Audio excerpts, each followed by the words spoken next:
All right, we are recording. All right, my friends. So thank you again for being a part of this.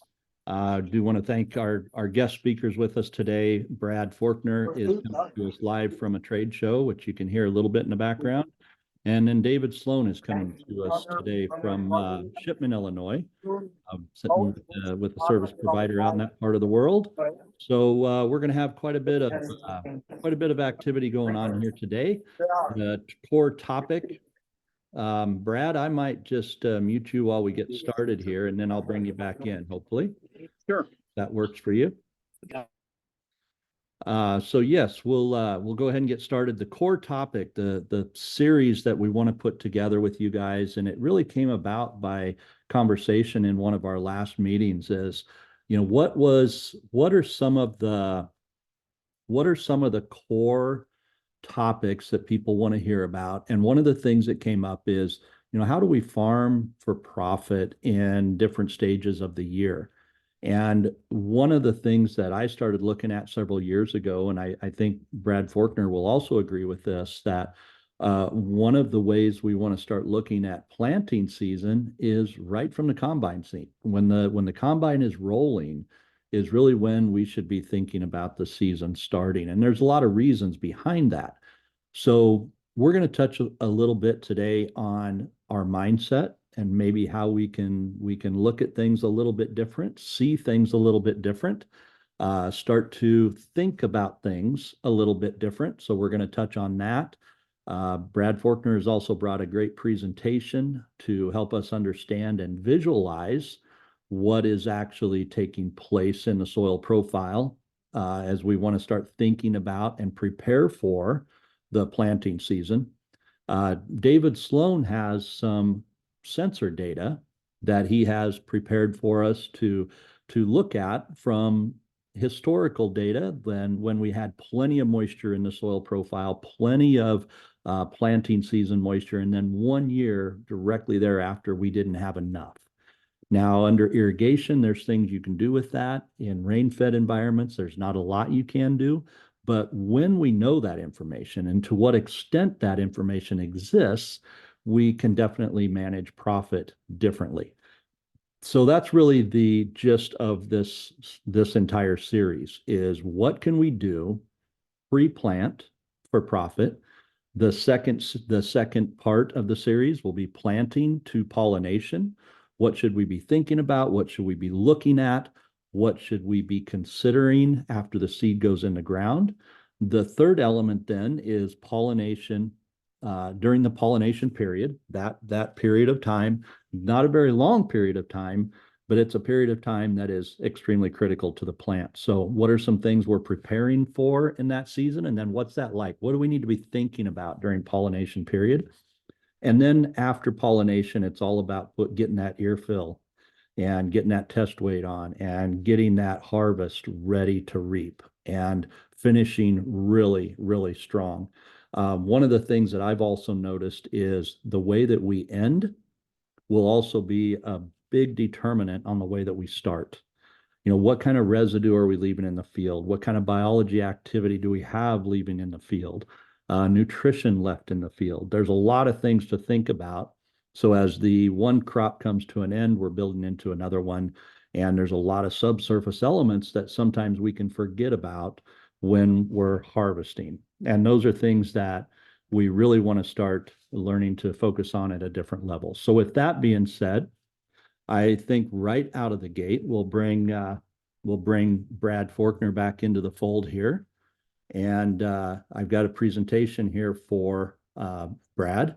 And I think Brad will probably want to, let me see, I hope I can unmute. We might have to add Brad unmute on his end. But I think, Brad, let's have you come into this. And yep, you're unmuted now. So whenever you're ready, I'll pull up your presentation. But is there something that you'd like to launch out with and just share with the audience here as we get started? The first comment I'm going to make is when I get from my wife every year when my phone starts ringing is, does planting season sneak up on people, or have they forgot that every year come about March, we might want to get the planter out. We want to make sure that whatever inputs we need are headed toward our shed because with the unreliability in the transportation service and some of the product lines being a little bit limited once in a while, we can't do all this stuff in 2 days, not for too many people, you know? And so the mindset says, sometime about right now, while we've still got about 6 weeks left, let's get our mindset around what are we going to do differently this year? What things do we have setting here? What do we still need? And back to Kylan's part about talking about, you know, the combine sets it up. How many people here have a 40-foot wide beam platform and they're spreading the back end of the combine about 25? And what does that do for the density of the residue that we've got out there? And also leaving the gaps out there where there's nothing to work on. So sometimes we see these streaks out there because of incomplete breakdown on the residue from one year. And we see that we have areas that there's nothing left to break down. And so how are we going to address those with a planter system or something else when we haven't been taking our residue and breaking it down uniformly or spreading it uniformly across the field system? Mm-hmm. So that's one of the things I wanted to talk about. Another one of the mindsets is that, you know, going into a season now where we're starting to talk about the sustainable fuels coming into the airplane system or the jet system. Are we going to do any different than our typical corn soybean rotation? Are we going to plan one way or the other? Do we have a ethanol or a crushing plant in our neighborhood that's going to start paying up for this grain? Is that going to make a difference in how it moves and the cost of getting those things to the marketplace? So if you want to hit the first slide whenever you're ready, we'll just take off and run. You betcha. We'll pull it up here right quick. So yeah, this one is a good one, Brad. Tell us what this is all about. I'm not seeing it, so I'm going to have to get me on a different screen somehow. Okay. Well, yeah, if you're not seeing it, you should be able to swipe one way or the other and be able to see it. Yeah, I got, well, that wasn't it. Allow full access. Nope, that wasn't what I wanted. Go back up here. Cancel that. Back here. Still not there. Gotta love technology. There we go. This is one that the first time I brought this up, this was to tell people that by the time I fill this chair, I can maybe think about filling my dad's footsteps. And as an agronomist, I know that there's a lot of people out here that are at least as sharp, if not sharper than I am. I do not have the only opinion. I would not want you to take my opinion. My dad always said, listen to 4 or 5 people, form your own, because at the end of the day, it is your groceries. And there's a big chair for all of us to fill. Whether you're a first generation farmer, whether you're the 14th generation farmer, you've got to fill that to the best of your ability. Ready to go? So what is your cost to plant per acre, and when is it too late to do it? So this is just some of the things that we have gone through. You know, my grandpa farmed with horses. He did the check strips. This one on the right actually is only about 4 years old down in central Missouri. The guys on the left obviously are doing a little bit of plant test strip work. You want to keep flipping? Go right on through some of these. Whoop, another slide. There we go. So I'm going to tell you the guy on the left did not pick an ideal day to start. If we can get most of us planted in 7 days, is it all right that we use 7 good days and not just 7 in a row? Because we cannot spray everything we plant in 7 days. I would hate to think we're going to pollinate everything we do in 7 days.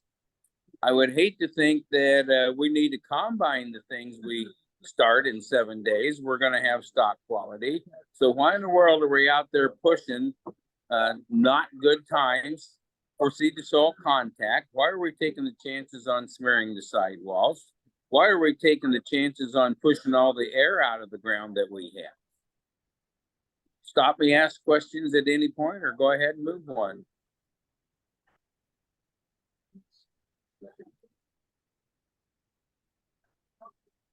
So is any of those situations on this page conducive to being planter ready? Hmm. The guy on the left is not doing acceptable tillage work. You could say that. The guy in the middle is not ready even for a no-till situation, in my opinion. He obviously has not done his job breaking his residue down. So if there's any disease in there, it's still going to come back and haunt me.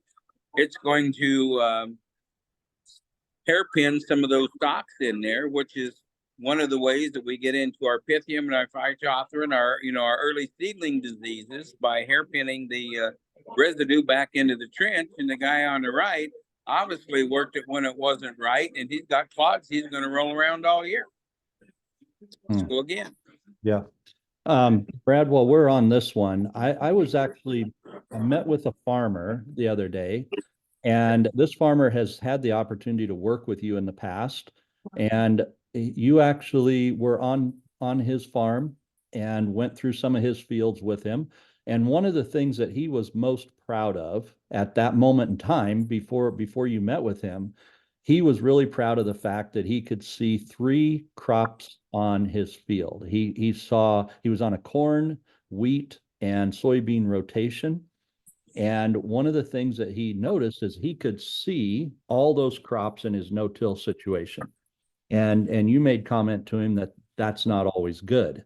He could see it all. He saw all this residue, thought it was really, really amazing. And then you kind of, the way he put it, he says, I was really, really proud. And then Brad burst my bubble. Now, what was it that you think was happening there, or what was happening in a situation like that where you've got all that residue and nothing breaking down? First thing I'm going to tell you is our biology is not performing at peak performance. Mm-hmm. If you would go back and look at the fertilizer removal, and you would see how much fertility was tied up in the corn residue, the bean residue, the wheat residue. How many dollars did he invest in replacing fertility that he could have recycled? Right. Is there any disease left in those things that could come back and haunt us? Yeah, for sure. Now, if a farmer's in that situation and we're staring at that right now, it's January, we walk out in our fields, we might have a little snow in there, but we're seeing that same type of scenario. Is that something that we can start addressing this year before we drop the planter in? One of the beautiful things about residue management is we have a lot of the biology now that is being furnished as spore formers. What that means is that anytime it is above 40 degrees, those guys are going to wake up, they're going to go to work. We go back and we have another cold snap. They're going dormant. They're not going dead. We get a little January thaw, which we missed. So now we're going to have a little February thaw. They're going to wake up. They're going to go back to work. We get that last cold snap in there. They're going to take a few days off. And then once we hit March and we start staying above 45, they're going to continue to work for us. All right. So now it becomes a slow release fertility program throughout the season. Okay. All right. I'm ready to flip when you are. Yep, here we are. We got some small plants coming up out of the ground. What do we got going on here? So one of the things we don't always talk about that I remember talking about when I sold beans was, if you look over there on the right, we've got a little excess calcium right there at the surface, and we've got a pretty good little crust. We used to talk about long neck and short neck beans. And if we planted a short neck bean too deep, he wasn't going to make it to the surface. And if we had a really long neck bean and we're trying to make him push through something like that, we can snap his head off before he ever gets out of the ground. So as we talk about planting earlier, as we talk about lowering our populations, we've also got to know what's going on in each particular field and how close are those beans going to be in case they need some help to lift each other up.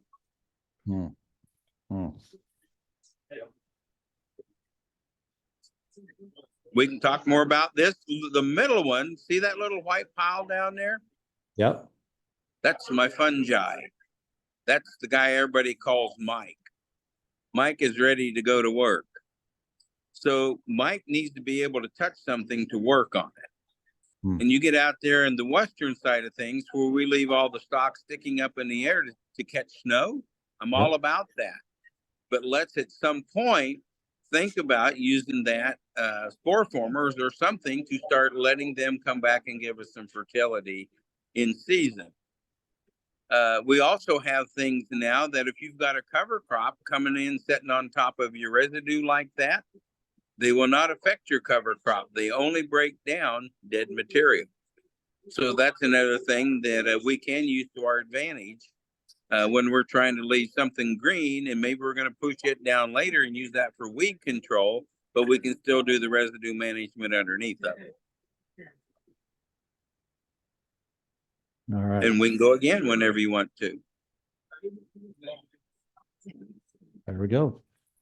And there we go. How many people have some of that tight ground that makes those big cracks? How conducive is that to no-till, minimum till, vertical tills? That stuff's going to be ready to go. If we're going to do strips, when's the time to strip that kind of ground? My opinion is the fall. Because if we wait until it's wet enough to come back out there and do this, we could very easily be making a new sublayer of sidewall smearing, trying to straighten this crop out. I put that soil there in the middle because that's somewhere a guy that had been using some biology, some humics, some cover crops and things together. If you happen to slow that down and spread that picture out on your own screen, you'll see a plethora of roots in there, and you'll see that soil is completely flocculated. That's what we're looking for as a, I guess you would call it a tank. You would call that somewhere. That's my reservoir. That's my, I'm going to store all my nutrition, my excess water and those things in there. You'll see a little bit of residue in there, but we've got somebody working on it, trying to finish breaking it down for us. I'm ready to go again. Yeah, that's an extremely important slide, Brad, because I just want to hang out here a little bit. We may even have David Sloan step in and just share a couple of thoughts.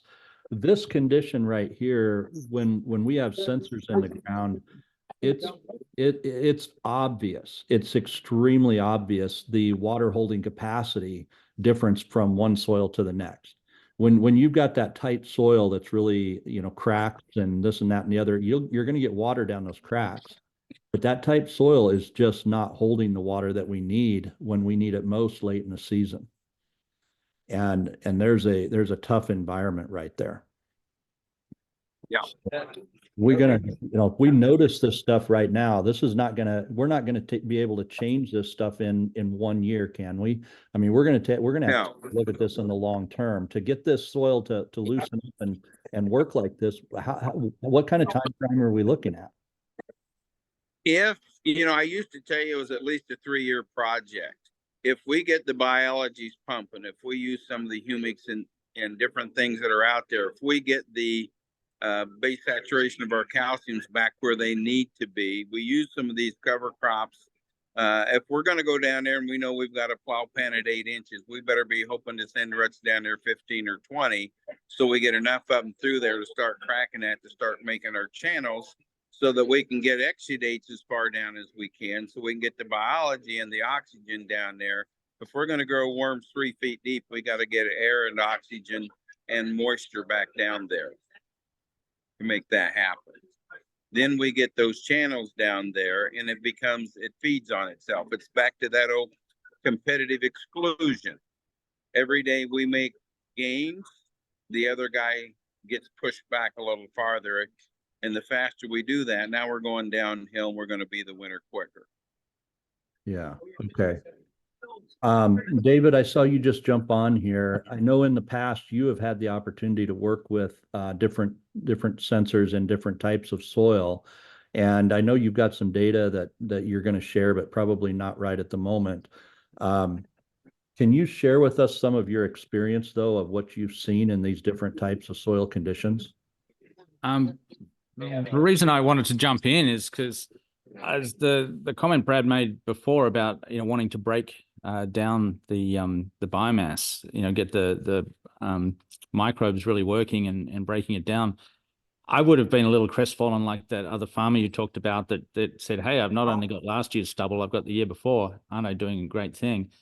I'd always looked at it that it's awesome because he hasn't plowed it out, right? And what I have seen, I actually haven't prepped any now, but I've got a lot of experience with data, seeing how, if you plow the ground, the water only soaks in down as far as you plowed it. But if you can leave, even if you're strip tilling, leave last year's crop line, because water follows those old root channels. Well, you marry that with what Brad said about getting them to rot out.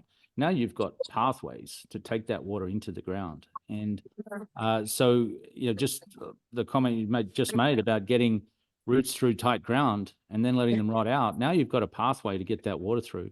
But if you come and break that pathway by plowing it and by disking it, then you're really shooting yourself in the foot. And so I've seen lots and lots of examples where water has soaked in one spot and not in the other. I get out there with a push probe all the time trying to understand, like a penetrometer probe, just a hand probe, and you can go across the rows and you can find last year's crop row, and you can get that push probe down really deep, and then with this year's crop row might not get it very deep at all, because you've got that sink where water really goes in. And if you can create those channels, those pathways, treasure them.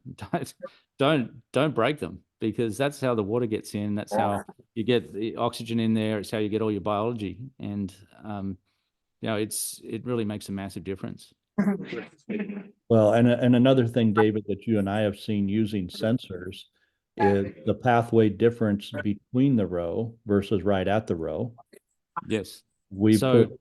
Yeah, go ahead and touch on that. I had an experience, I guess this goes back 10 years now, but we had probes out there in the crop line, and same side-by-side cornfields, and planted on the same day, watered with the same well.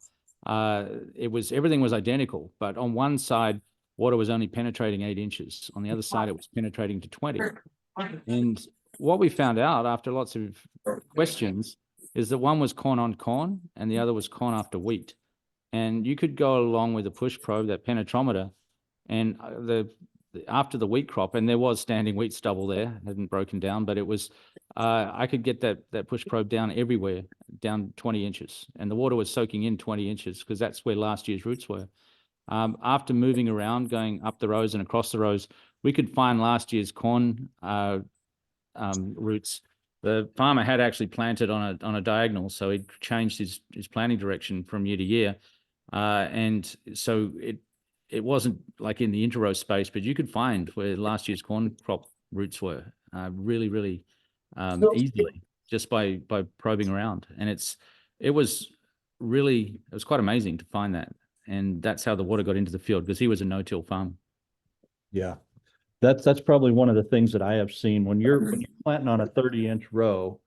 There's so much space there that doesn't have that root system until you get deeper into the profile, and that area in between the rows is gonna get a lot of water. The question is, can that water get in and down and store in that area? There's so much mist there from one year to the next, and that's a big part of soil health, is getting the whole field to be a storage unit instead of just that root zone area, which we focus so much on, which is good, but we need to get that whole entire area, that 30 inches between those rows, that needs to be storage also, and then create that environment that allows those roots to grow through that.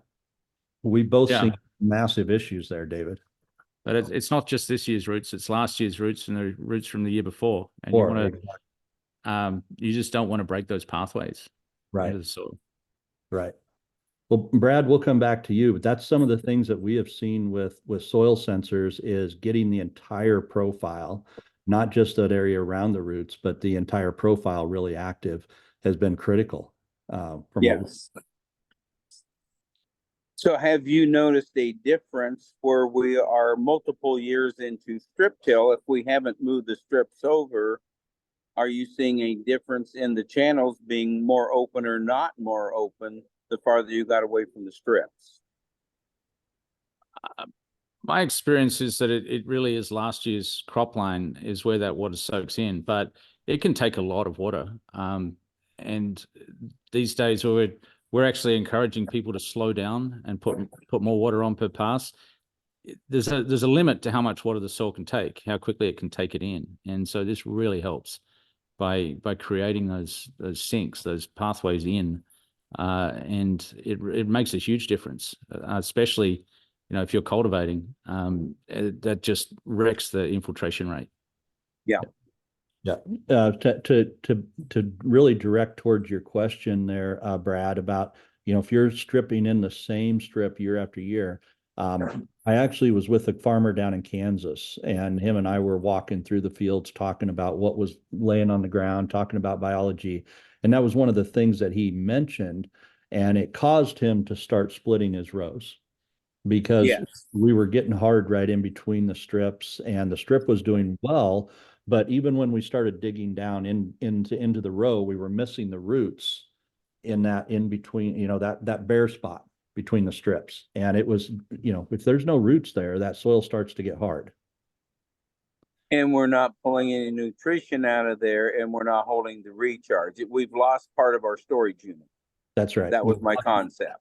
Yeah, Yes. that's the whole idea. You want to create as much storage capacity as possible, which is one of the big reasons we're talking here, and how we measure and manage that's huge. So Yeah, Yeah. I guess I'd missed the question, but certainly my experience has always been with people that split the rows, so they always shift over.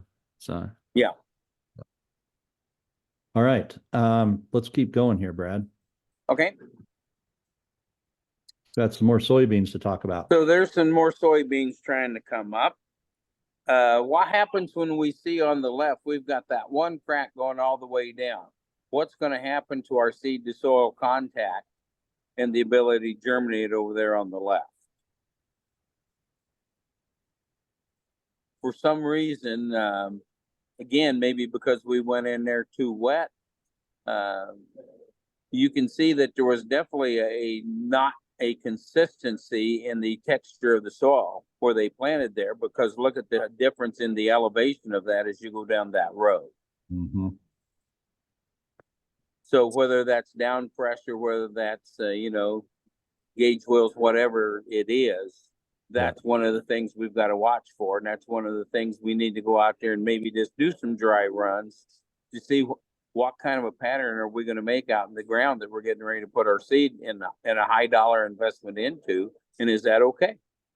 Yeah. And a lot of times we've seen this too, Brad, where you plant and then it rains, get a hard rain on that.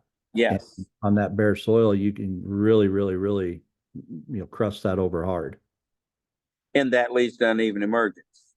Yep, exactly. And then that leads to the perception of my buddy is not my buddy, he's my competition. Yeah, that's right. Yeah, that's right. So questions, at any point in time, let's stop and address them. If not, we talked a little bit about lifting up those heavy crusts down there. Does anybody that's on here today have an opinion one way or the other on a rotary hose? Good, bad, indifferent. When do you make that decision? When does I need to break this up, cross the threshold of how many of them am I going to snap off? And am I going to spend the fuel? Yep. We're moving into talking a little bit about planting, post-planting. I'd love to hear the thoughts on that, because we have to prepare the soil before we plant if we're going to prevent that. So what are people's opinions on rotary hose at this point? Do you still own one?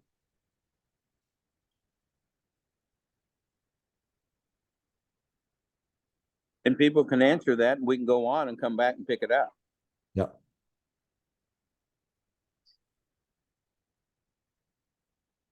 All right. If you want to put an answer in, put something in the chat, and we'll be more than happy to bring you guys in and we can chat over it. What else you got here on this slide, Brad? So look at all the different layers of stratified clay above that bean that's trying to push up. So that tells me that probably that ground has been soaked too many times, And that has soaked away, you know, we talked a little bit last time about soaking that soil structured glue, whether it's the iron 2 plus, the glomalin proteins, however you want to explain that stuff, those have been soaked away. Hmm. You can see in here all of the biological activity. Again, look at all those white lines of fungal growth. So they tend to grow in strings. Every time we go in there with tillage, we break that strand. So I tell people to think at my house, if mama's in the kitchen and I'm in the living room and somebody runs a wrecking ball through my house, I would have to find my wife and reestablish communication before there was going to be any new growth. Same thing with my fungal colonies. You're going to have more problems than that, Brad. Yeah, well, I do. I'll admit it. Flip the slide. All right.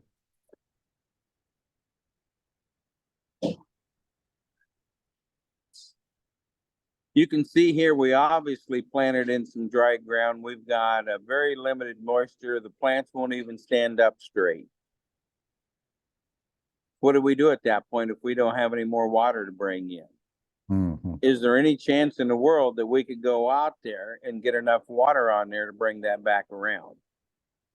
Or should we have just waited for a rain? I know there's a plant by date to get our federal crop. And we've got to be cognizant of those things. But that also tells me if I'm going into this situation, that's the part of sustainability where I say I need to sustain you in business. I need to have warned you up front that we're real short of water. We don't see any coming up in the next 2 or 3 weeks. Let's not put a whole lot of money at risk out there until we get this thing up and running, because most of us have ways we can come back and address any need of fertility, any need of nitrogen puller. We can worry about the weeds later. The first thing we got to do is get this thing up, or there's nothing to protect and nothing to support. Hmm. Yeah. It looks like here you've got some ridge till, or is this on ridges here on the right, Brad? Yeah, those are ridges. Okay. So if we had the And water, we could have got water down that if we had access to it. yeah, so one of the things that was interesting to me in Ridgetail, when this thing first hit, and I was living in Vernon County, Missouri, if you decided you were going to ridge north and south and that ground wanted to typically flow east and west, you could have 5,000 ponds per row in there. We've got to work with what we have, not against it. Right, right. I think this would be a great time, Brad. I'm going to stop share here. I'm going to ask David to pull up one of his long-term probe graphs, because we've got a scenario here that I think he's ready to share that really talks about what it looked like when we had 2 seasons of good moisture and then we had a season that wasn't. And we just were not ready for it. The unfortunate part was the top did look like it was ready, but the subsurface was not. And that ended up really, really costing us a substantial amount of money on that farm, because it still had full inputs expecting a full output. And it came back to lose about 40 bushel that year. So David's got some of this data to share with us, and we can see the difference. David, you're muted, my friend. Yeah, you're muted. So Yeah, thanks, Kylan. Sorry about that. Yeah, I wanted to talk about getting the soil ready to take that crop. And if the soil isn't full, then you're not going to have a good chance straight out of the gate of hitting your yield potential. So you can flip that around and say, well, what is my yield potential? Because I can't affect that. I'm a rain-fed farmer, and so I'm going to seed, put plant and apply fertilizer to the appropriate yield potential. Or I'm an irrigator, so hey, let's fill the soil. If it's not wet, fill it up. And so this is an example in Southwest Kansas where 2022 was a dry year. We just put the probe in. We didn't really know how wet was, but we found out later that wow, we're missing a opportunity here. So if we're just coming into the first year, if I was using a seasonal sensor, I've got no frame of reference. And so I go straight into this saying, that's as wet as I can be. Now, maybe you know that the soil's not wet because, hey, you're out there with your push probe, you're feeling it, you're observing it, but you still don't have that frame of reference. And so what we found out by this past year is that, wow, we were nowhere near it. And that did cost this farmer a lot of money. I think it was close to 30 bushels. And, that's a big difference. So if we can capture that and move it forward, then we're going to be in a much better shape. So if I flip over, I'm just going to stop sharing and actually really quickly go live on the internet. What You're going to show the actual software and live real data, right? Yeah, this is live online. So so those of you that might be looking at some of the technology and considering what this looks like, this is the software platform that is live and in person. It's actually what we use today, and David can walk through what we're looking at here. Yeah, so this is actually 4 years worth of data. If I just scroll down here, we can see that we've got 2020, 2021 season, 22, 23, and this is where we are right now today. This is live online, and so we can actually see where we are, and there's actually a little bit of rain in the forecast as well. That's what that little blue dot is. It's greater than a 70% chance of some rainfall. So yeah, we can see just how far off it was in 22, and I'm not entirely sure what happened with this crop, why it didn't wet it up, but we've now got that benchmarked, and so we can carry forward. And by the way, right now we can look at this and go, we're about as dry as this field has ever been, and so that field is not ready to take another crop. We need to do something about it. We need to irrigate and get it back full again. The other thing is, if I go to the moisture, what we call the moisture graph, so I've got each individual sensor. So this probe is buried, so we can farm over it. The first sensor there, it's actually 18 inches down. So there's probably 14 inches of clear space. I'm going to move these apart so we can see it a little more easily. And just what this is doing is putting the top sensor at the top of the graph and the bottom sensor at the bottom of the graph. And so it's a continuous 4-year data stream, and we can see exactly what's going on. And what actually happened was that he got basically, I think it was close to a 4-inch rain. If I put the rainfall on here, coming into 2023. So some of you know that it got super wet in Kansas. We had some big storms. And so here we are. It's close to 3 inches. There was a little bit of rain either side.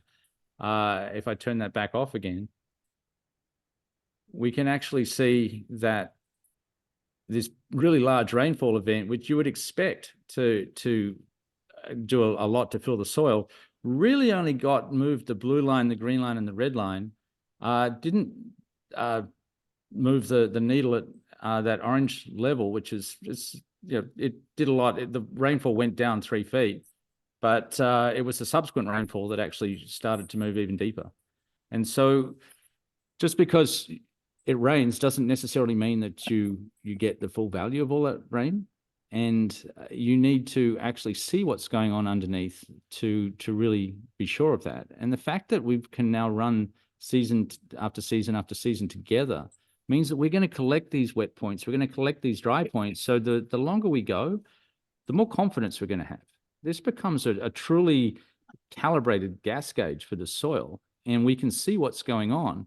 If I flip to a different field, this happens to be down in Texas, where this was a deliberate wetting up. So if I just flip the rainfall on, you can see that it didn't rain until we got into late April.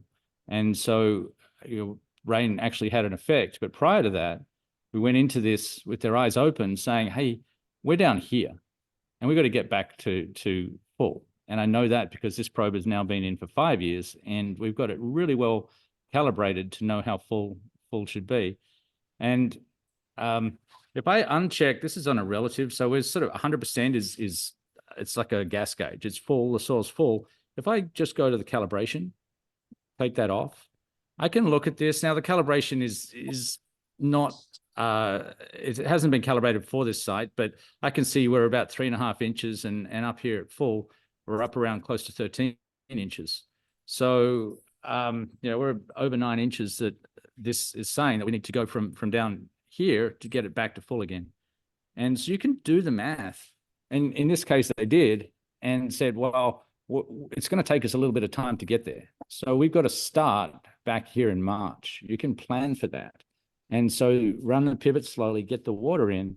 And when we dig down and we look into it, you can also see what is the effect that you've had. And so the first irrigation went to that red line, which was 2 feet down. It didn't make it to the orange line, which happens to be 32 inches down. Then they ran another pass and another pass. Now it's starting to get some water to move down to the 4th foot, or to the 4-foot level. And then after that, rainfall topped it off. But this is so critical to get that soil full again before you plant. Or if you can't get it full, plant to what you have and make sure that you're profitable. I'll pause there, Kyle, and just see if there are any questions or comments. One of the things that I would have you do is go back to that last one where we missed the rain events. We didn't get the profile full. Mm-hmm. If you could go back to that one. Yeah, this one here. The interesting thing is here, David, maybe just show your summary graph. The thing that I really want to point out, thinking about going in and preparing for a season, in 22, this field did not recharge. Now think about it from an irrigator standpoint. If you have not gotten natural recharge and you have irrigation, you have the ability to get water out there, even with drip irrigation. I've had people say, well, my drip irrigation's 12 inches down. I can't really get that done. Well, that's actually not true if you pre-water. A lot of times we'll try to plant, but we won't pre-water. We believe that if we plant and then irrigate, that's the best way to do it. But unfortunately, that ends up with an uneven stand. Well, your uneven stand then is costing you yield. You're better off to get that water up, get the profile full the way nature intended it, and then plant into consistent moisture is really what you want to do. In this scenario, we know that this farmer lost a substantial amount of yield on that, believing that the little bit of moisture increase that we did have was good, but it wasn't good. It wasn't near enough to really be profitable and successful for that season. Now, if you're a rain-fed farmer and you see this same scenario, you're probably not going to put the inputs on. Right now, I know I'm looking at December, or I'm at the end of January. We've got a forecast of rain. We're going to hope it does. They've already received some moisture down there with snowfall, but if it was frozen, the snow didn't melt in, the snow run off. All of these things are impacting the effect of our soil profile recharging. So right now, these are things that I would never know if we didn't have a sensor in the ground. The other element that we really want to think about is back to what Brad and I were talking about earlier, when we think about the whole soil profile holding moisture, not just the profile where the sensor is. You want to use your sensor as your gauge for that profile, but then you want to look at the whole field, that area between the rows, and scenarios of this nature. As you continue to improve around that soil sensor and you see the impact, you want to be thinking about all the rest of the field. These are scenarios that you're going to start seeing. And that's really what is happening here, that we can see with data that other times of the year, we're just not going to know. And one of the things we have to remove if we're farming for profit is assumptions. We've got to eliminate assumptions so we can know, do we need the insurance? Do we need to cut back on inputs? If I'm already 3 inches short before the season even starts, I got to have 3 inches of rain in the profile, not in the rain gauge, in the profile to even get back to a good starting point. That's probably going to affect my input decisions, because ROI is return on input. If I can't get the return on the input, I'll guarantee you I won't get the return on the investment. So that's one of the things that I would really challenge us to think about. And you have something else here, David, and then we'll get back Yeah. to Brad's. I was just going to say, there's another scenario here where, you know, you had 2 good years. 2022 came up short. 23 never put the water back in, and this actually had some big rainfall events, and it just didn't wet the soil. And when you've got a limited amount of water, people say, "Hey, I don't have enough water. I can't pre-irrigate." But what I can tell you is that if you don't put the water down early, water runs through wet soil, right? So you have to wet the top to wet the bottom. You can't wet the bottom without wetting the top unless it cracks out and the water runs down cracks, or you've got subsurface drip. Otherwise, you've got to wet the whole profile. And so if you don't wet it up, so in this situation, they managed to get the top 2 feet wet, and he's pretty much farming his crop on that top 2 feet, but the subsoil never got there. And so, yes, made a crop, but didn't make as good a crop as if had more moisture down deep and could really draw on it. And when you don't have a really high pumping capacity, so let's say that you're down around 4 gallons per acre per minute or even less, you can't keep up with that crop during the season. So how does the crop keep up with its demand? It takes water out of the soil. But if you've only got 2 foot of wet soil rather than 4 feet of wet soil, roots aren't going to grow into dry soil, and there's nothing there to take anyway. So you have shorted yourself. And how much of that limited irrigation should you put on early? Well, if you don't put it on, then you can't catch up. How much do you hold back? You might half fill the profile and see if rain comes and kind of hedge your bets. But you can't catch up, whereas you might get some late rainfall. So even if you fill the profile and then back off and think, well, I've got no more, I've used up all my water, you can still make a good crop if you think that it's a rain-fed crop, right? So back off your seeding rate, back off your fertilizer. You're going to make something because the water's there, and still make money that way. And if it does rain, go in and side dress, go and spend some more money on it. So I think holding back, you're just never going to catch up. Whereas if you actually invested in the soil, like bank it in the soil, then you can at least use it. You increase your odds. Yeah, Yeah. I think we'll go back. Let's I'm gonna go back and look at Brad's pictures here a little bit, because we've got some roots coming up here. Got some root pictures that I know are going to touch on some things that we can see with the sensors.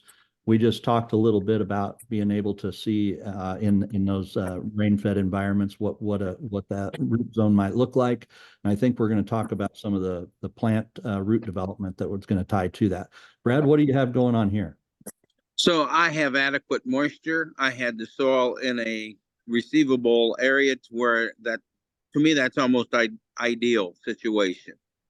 We had good seed to soil contact. We had puffed up our ground just a little bit, knowing that once the planter went through, once we got a rain, we were going to have some collapse. So when we talk about how deep are we going to plant, we have to prepare for what soil structure do we have, or we going to lose a ½ inch of it, right? Right. One of the things I want to ask after we go back, because we did talk about the snow, and we did talk about it doesn't always go down. Is there a way that sensor then would help me know if I had a foot of snow or I had 8 inches of snow? Can I watch the water infiltration and know whether or not the ground froze hard enough that I might have killed off some of my my predator bugs? How do I know if I've killed off some of the worms? Can I get a visual from the water movement that would help me have a better handle on that? Sure. So give me a second and I'll find something. But I can see we're measuring soil temperature, but we're also, with these kinds of sensors, capacitance sensors, when the soil freezes and it goes from being liquid to solid, it changes the it basically looks like it's going from being wet to being dry because it's no longer in its liquid form, and it's just the way the sensors work. So you can tell very clearly, when the soil freezes, how deep it freezes by each layer, and you can also kind of see how long it's frozen for, as well as just physically measure the soil temperature. Yeah. Mhm. Yeah, I love that because now that gives me a better handle on my watch for. Mm-hmm. If I don't freeze deep enough, then I better be sure if I was going to take a hedge and not put insecticide out this year, now is there enough information there to change my mind? Direct money that way instead of somewhere else. That might be my best return on investments. Be sure I don't have to deal with those bugs later. Yeah. It's a great point. What do we have going on here, Brad? You've got some root pictures, different stages of the crop. Yeah, we'll start on the left. It says the left's planted June the 4th, customers, normal program, whatever. When we've got a full program and the full program says that not only are we going to have a little nutrition, but we got to have them auxins in there. If auxins are going to stimulate that early germination, look at the difference that's going to happen in the first few weeks of that plant's life. We've got a certain amount of energy that's in that seed or in that germ to feed that. And I like to see as much of that seed corn left once we're up above the ground and off of it and taking care of ourselves, because that tells me it was under a whole lot less stress. If we start that crop off with that left one, we're short of roots. We've used up all the energy that's in there. We haven't gotten that thing really. I'm saying it didn't get a good enough set of colostrum for talking a baby calf or a baby any kind of animal, right? Yep. We have set that thing up as to struggle his whole life. Hair ruts. Hair ruts are my heroes, right? Because the more hair ruts I have, why, the more hyphae and everybody else is down there working for me in that area. I don't just have a lateral rut out there. I'm doing all the feeding that I can. Uneven corn, what happened? Did we have root feeding? Did we have sidewall compaction? Was it uneven moisture? Go back and look at those soybeans that were in that bountiful moisture compared to what happened here to this guy on the left. It could be as simple as he didn't have any water there. We had clods there. We didn't have good seed to soil contact there. We let the moisture that we did have get away from us. Yep. So we can go on.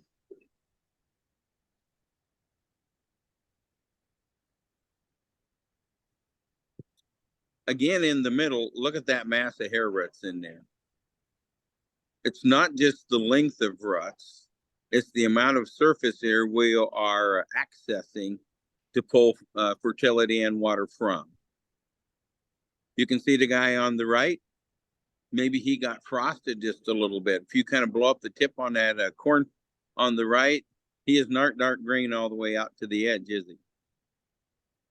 Yep. Missing a little on top.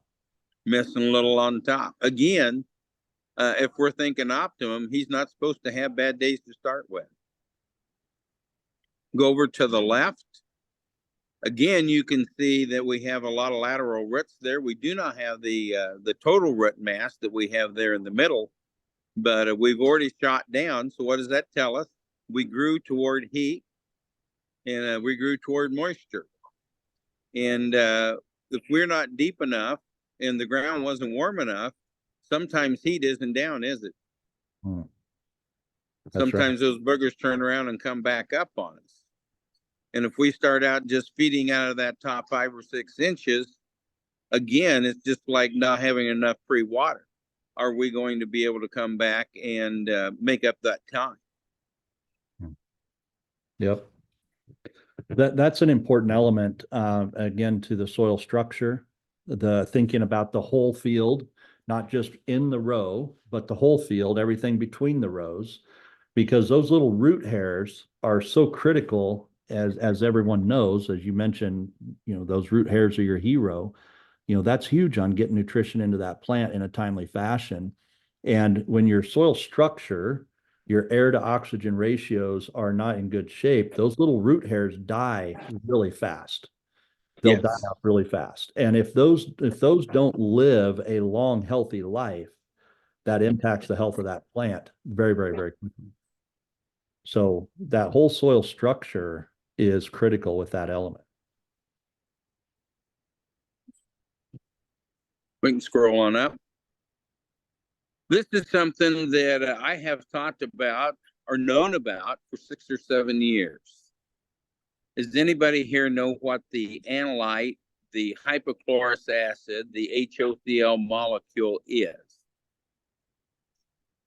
So what it is if you have any kind of an animal and your animal then gets a cut, you go to the veterinarian and the veterinarian sells him Vetricin to take home and put on that wound. Vetricin is a gel that uses that HOCl molecule as the disinfect agent. 2 ways to make this. You can buy a powder that will go right back to liquid, or you can start out with a machine that takes water. You would soften the water. You would bring it back to a 2% salt solution, and you would run that through electrodes, copper electrodes. Off of one pole, you're going to make catholite, which most of us would know as Drano, so it's sodium hydroxide. Off the other side, you would make that HOCl molecule. So the soil on the left was Joe just went out there and put it in the ground. The one on the right was he had soaked that seed in the analyte and catholite before he put that in the ground, and look at the difference in the way that stuff took off. I think one of the things that we did was we softened up that hard, dry tip, and we got that thing to where it was not going to take near as much energy out of that corn seed to open that thing up and take off. I have been talking to seed companies. I know nobody's going to pre-soak the seed, but what if we took the HOCl molecule when we put our wheat in the bin that's going to be seed, or when we put the beans in the bin, or if we're going to put the corn or grain sorghum or anything else in, what if we took the pathogen load off of it before it went into storage? How big a deal would that be? Or if we're going to sit here and talk about sprouting seed at some point in our life to feed livestock, how important would it be if we could get that 80-85 germ up to 90-95? That's why I threw that slide in there. Big deal. So it could be a big deal. You know, the beans on the right, obviously they're probably in some kind of a potting soil mix, and there's absolutely nothing that has deterred them at all. If we look at the corn on the left and we count down 1, 2, 3, 4, how straight is that stalk at the bottom? Yep. So when I work dry edible beans in western Nebraska and eastern Colorado, one of the things we look for is what they call that J hook. And that J hook was caused by a herbicide interaction. So when we see some of these things, we want to know, did that have to grow around something? Was it trying to metabolize some herbicide that took longer than it should? And I'm bringing this up to say that if we're going to have cool, cold soils, how many people here have used the product called Dual? So the challenge is that some of our grass herbicides are based on a water substance, where Dual is based on a petroleum substance. And if we start getting in here to cold and wet, and we are spending more time getting this crop out of the ground, then that Dual type system, because of that petroleum, spends more of its energy trying to fight off that to get up. And again, that's an energy robber. So I'm not talking bad about Dual. It's a wonderful product, but know that if we're going to have cool, cold, long-term challenges to get this stuff out of the ground, that might not be my herbicide of choice. Right. Brad, we have a question that came in here. The statement that came up on chat said, I love the concept of taking the pathogens off the seed. Huge energy used in battling them off early in the seed's life. Yep. Can we kill the pathogens without taking out the beneficial microbes? So I'm talking about this is before it's harvested in the field. It hasn't even been to the conditioner yet. That's the time to take the pathogens off. Don't let them get into a crack and start working its evils on us in the off season before it goes to the plant, before it gets sized, before it gets cleaned up, before it gets seed treated. That's what I'm talking about, especially if a man's going to save some of his own wheat seed for the guys that are doing lots of acres of wheat and they're running cattle on them, right? Interesting. All right, well, we'll keep moving here. Yeah. What does this tell us? That wasn't an ideal time to be planting, was it? Probably not. Either we had pile lime there, we had loaded the trucks there, we had done something to cause compaction. You can see streaks out there, you can see unevenness. Going back to when I first talked about following that bean stubble, if we got a 40, 45 foot head and a 25-foot spread pattern coming out the back of our chopper, I see some of these kinds of things show up sometimes. Besides there not being an even amount of fertility, it's an uneven amount of water demand to address that carbon nitrogen ratio. You've tied up way more of my biology in those areas. And those are just things to think about. What am I doing, harvest time that is not setting me up for an ideal planting time? There's been a lot of conversations around real early planting, things of this nature. And I know there's been pros talked about with that. There's been cons around that concept. What do you look at in terms of the timing, Brad? What's your recommendation from a plant health, soil perspective, the right time for planting? Should we try to push out early or do we wait for heat? So I think heat to me is a bigger deal than how early is it. How long am I going to subject that seed to a unfriendly environment before I think I can get it out of the ground? So I had a few guys that always wanted the large rounds. They wanted that backup food source in there and that corn plant to get it out. And the other guy says, I want this thing just to jump and run. I'll take the small stuff because it's usually going to be more similar in shape, more similar in weight and those kind of things. It's going to take less moisture to get me up and running. So I want to get up there and get ahead of it where the other guy says, I'm going to bet on the stress side of it. So it's back to our race horses and it's back to our work horses, right? Yep. But I would not want to see, if I'm going to go into a cold rain, I'm going to advise you not to plant that day. We do not want the first drink of that seed to be cold water. That will suppress my germination possibilities.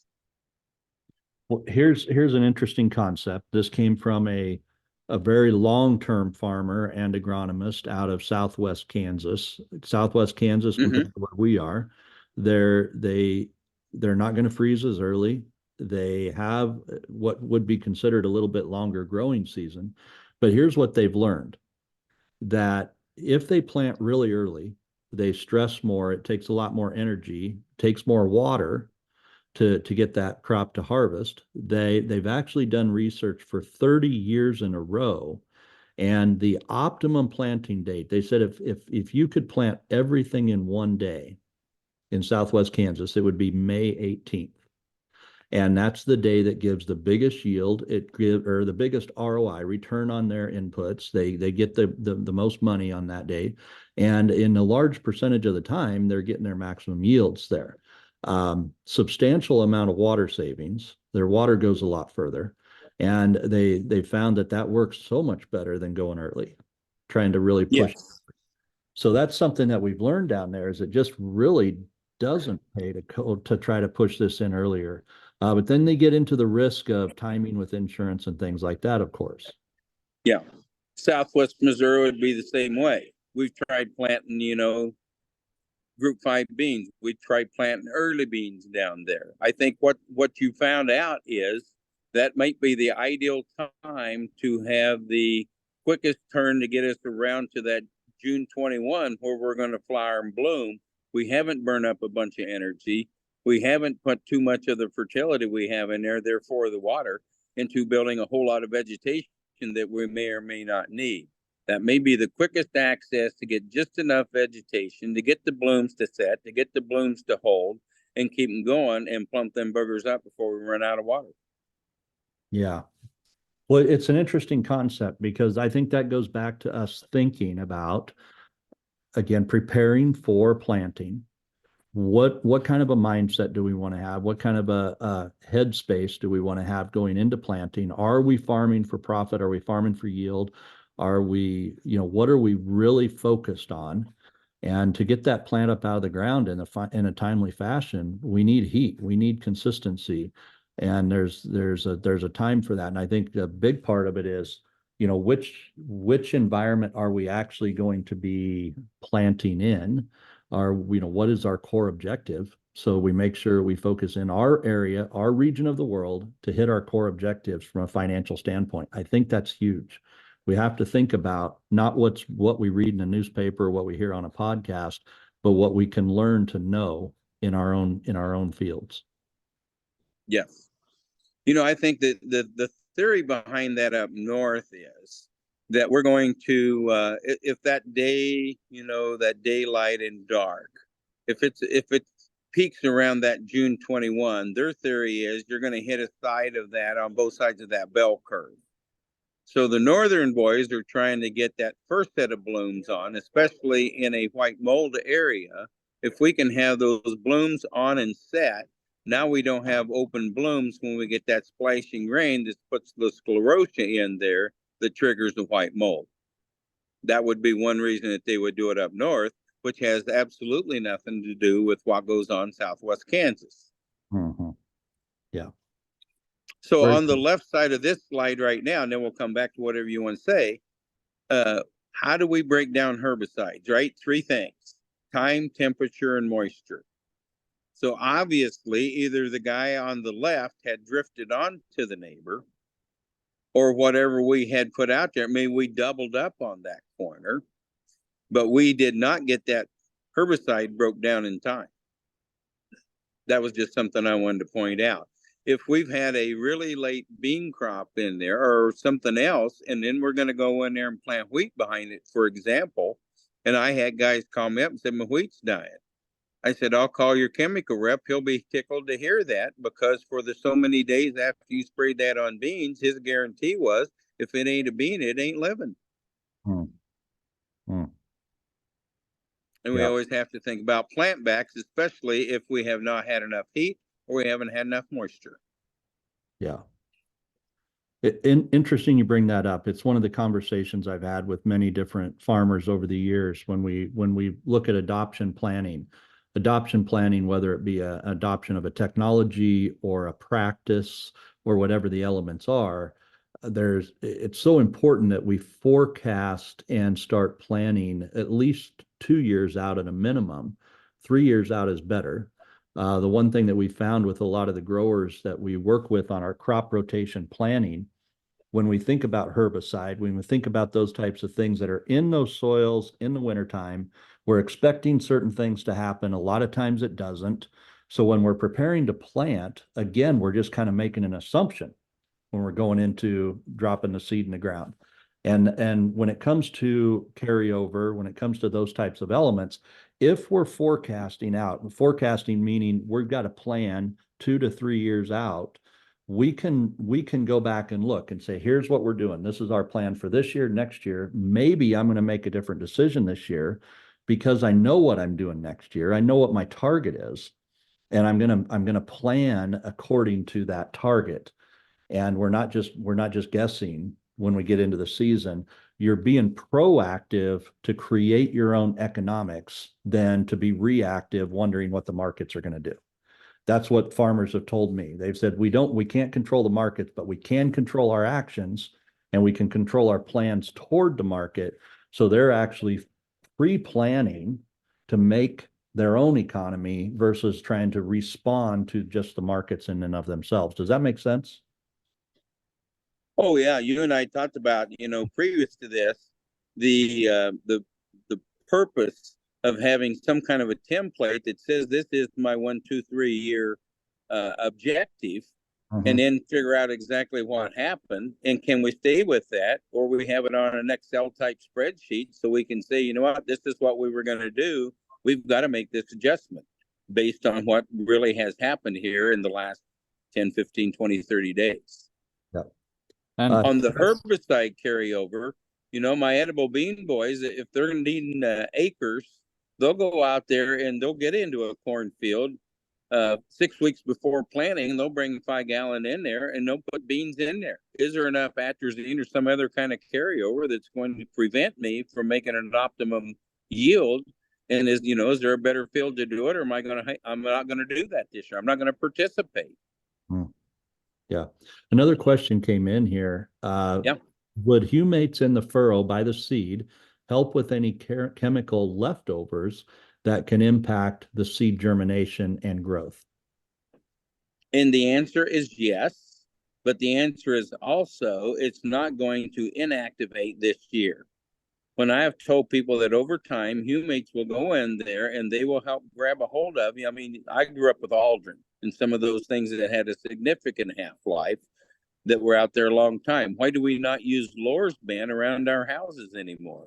Because if somebody's going to sleep in the basement, we know that Lorsban is going to be around longer than somebody might want to sleep across the wall from. So yes, humates will help break some of those down. Microbes will help break some of those down. But the caution is, don't get nervous that it's going to inactivate what I'm going to try and kill weeds with here in the next 6 weeks, because it's not going to act that fast. Gotcha. All right, very good. What are we doing with the tape measure here, Brad? Well, we're looking at height. We're looking at length of roots. We're looking at whether we plant a 1/2 inch deep, 1.5 inches deep, 2.5 inches deep. When you dig the corn plant out at the end of the year and you see that little V at the bottom of it, how far below the surface is it? Does that change it? And the answer is no. It's typically 3/4 inch below the surface.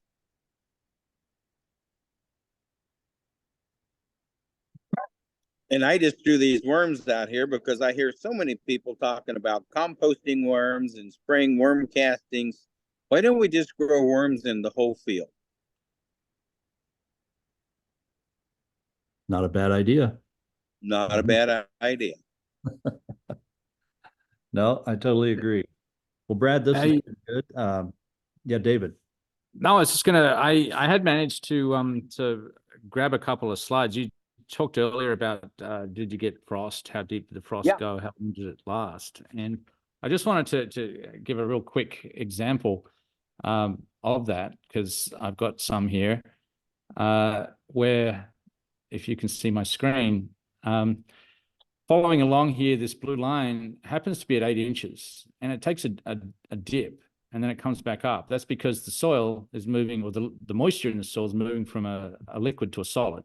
So it goes from the 15th of January through until the 27th of January. So, 12 days. If I go to a different field here, we can see that the blue line dropped down and the green line dropped down. So now we've got frost down to 12 inches, and you can see how long it lasted from here, the 14th of Jan through until the 28th of January. So it's a little longer. It went deeper, and that's probably to do with a number of different things. They're not too far away from each other, same general region, but ground cover and those sorts of things, starting soil moisture will change it.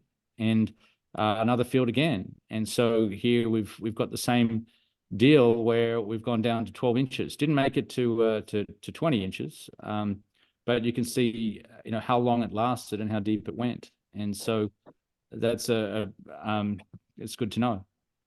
We can also see, just while I'm looking at this, that moisture, it kind of wet back up in the top 20 inches, but down deep it hasn't. So still some work to do to bank some deeper moisture in this particular field.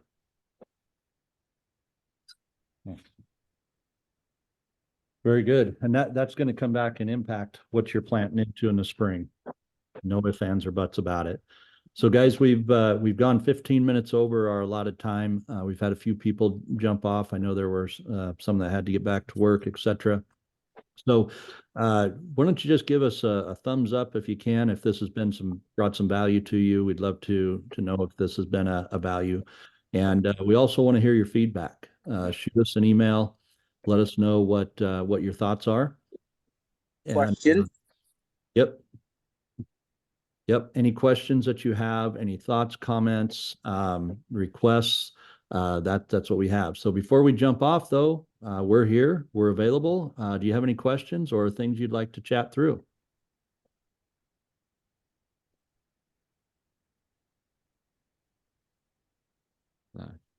Zimmerman gives us a thumbs up. David gives us, these are very good. As always, I'm going to learn something. Wyatt gives us a thumbs up. Good deal. So, well, this is our focus, guys. So as we move into next week, I want to talk, or actually 2 weeks from now, and we'll step into a session where we're going to talk about planting, from the planting, the time we put the seed in the ground, up to pollination. This is a very important element where David will be involved in that. We're going to talk quite a bit about what that root zone looks like as the root zone develops. This is oftentimes missed in the early season. I've seen people over irrigate too fast. I've seen people in Nebraska and Kansas area that will actually create the environments. Many times in the rain-fed market, we create the mess you're trying to use tile to get rid of. And David and I have both seen that. So we want to talk a little bit about how roots develop, the timing behind the root development, what kind of conditions roots grow really well in. I'm probably going to pull some examples from last spring that did not have good root development. It really was hard to get a healthy crop off of this. We got really hot in the month of August last year. And because we did not have a good, strong root system, it cost us about 35 bushel across the farm, not just across the field here and there, but across the whole entire farm. And the simple fact of the matter is we did not have a healthy soil structure, did not have the water holding capacity. We could not infiltrate water the way it needed to. And we lost a lot of money. We fought it all summer, tried to put all kinds of money into it to make it work. It didn't work. And that's what we're starting to see more and more. That's why we're having these sessions, this series, Farming for Profit. We have to get that soil right if we're going to get it profitable. So that's what we want to keep focusing on. Any last thoughts from David or Brad as we wrap this up? I'm all good. Okay. I was going to say all the examples that I've been giving you are live, and I know in my past life, all of the sensors would have been sitting in the shed right now. I'd much rather have them in the field, knowing what's going on out there right now, so I know where I've got to get to, and I can do that with absolute confidence. Yep. So I would encourage anyone that is interested in some sensors. We have to get them built. We're in the build phase right now for sensor technology. If you're interested in getting some on your farms, reach out to us sooner than later, and we can get these installed as soon as the frost is out. As soon as things are ready to go, we can get things moved in and start tracking for you as soon as possible. What you're going to see next week from David is going to show us how these root systems develop. It's what we call signatures. Your plant is going to create signatures in your root zone that you want to watch for. Those signatures are what's going to help you determine, is this a strong, healthy plant? Do I have good soil structure? Is everything working like it's supposed to? And if the answer is no, we're limited on what we can do inside of that season, but you definitely do not want to pass it up for the following season. That's when we get Brad Forkner involved, Brad Zimmerman, and we get the right products in to create the right environment for that seed. And those are the things we're going to look for next week, is what are the signatures that we want to watch as that plant grows up to tassel. What's that plant going through that we should expect to see? Something healthy, something unhealthy. We'll show you the difference, and then we can start measuring that on your farm going into next year. With that being said, thank you very much, everyone, for jumping on. Appreciate the investments that you made with your time here. We look forward to serving you moving forward. God bless. Make it awesome. Amen.